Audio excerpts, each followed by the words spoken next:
Hello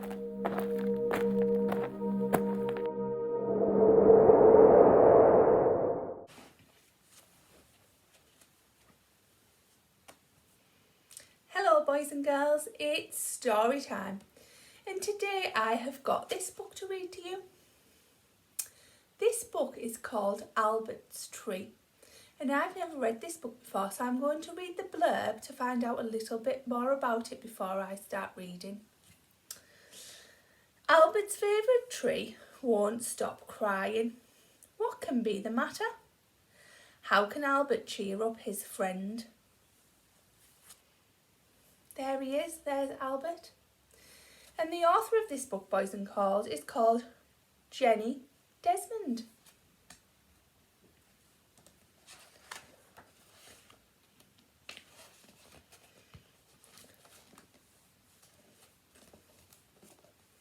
Spring arrived and Albert woke from his long sleep.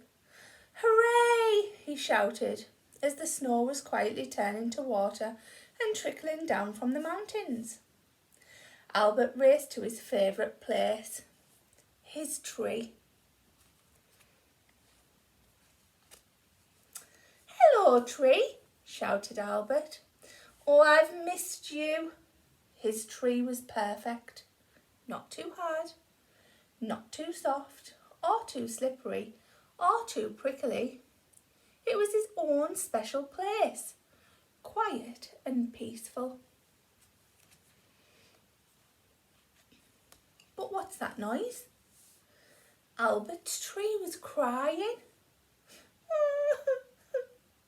Wailed the tree. What's going on? Said Albert. You don't normally make a noise. You smell the same.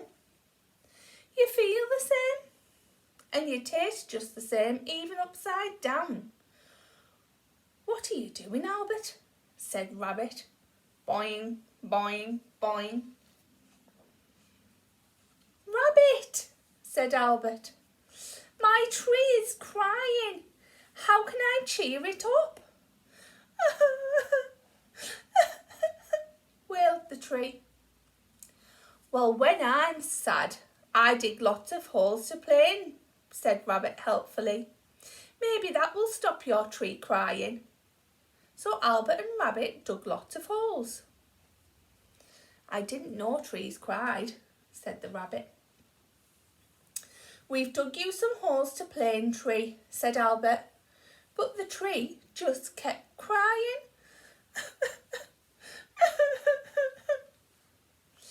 Along came Caribou. What are you doing, Albert? He said. My tree is crying. I'm trying to cheer it up, said Albert.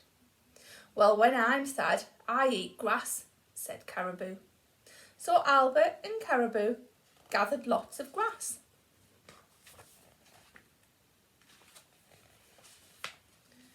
We've brought you some grass, tree, said Albert.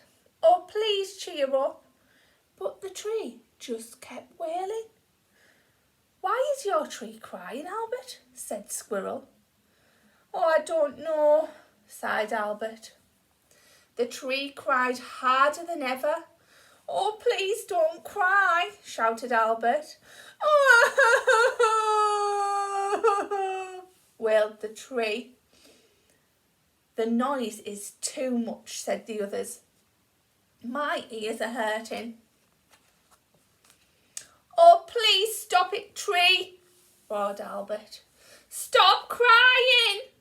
But the louder he roared, the more the tree wailed.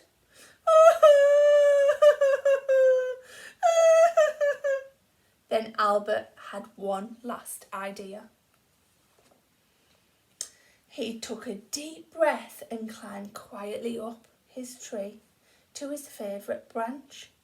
He wrapped his thick furry paws around the trunk and gave the tree a huge, kind bear hug.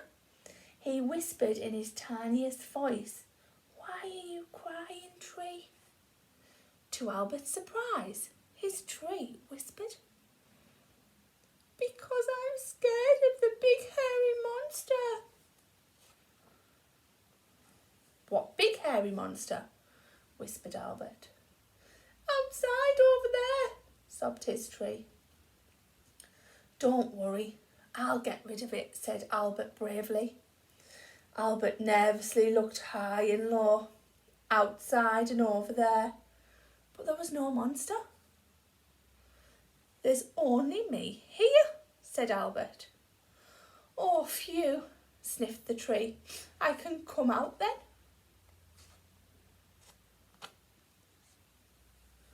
Ah! Screamed a tiny feathered thing. You are the monster! Ah! Screamed Albert. You are the tree! I'm not a monster, said Albert. I'm Albert. And I'm not a tree, said Owl. I'm Owl. Albert and Owl laughed and laughed at their mistake. They both felt much better. Albert was glad his tree was back to normal. He and Owl played in it all afternoon, and he watched Owl swooping from his favourite branch. Albert knew that Owl loved the tree as much as he did, which he secretly decided,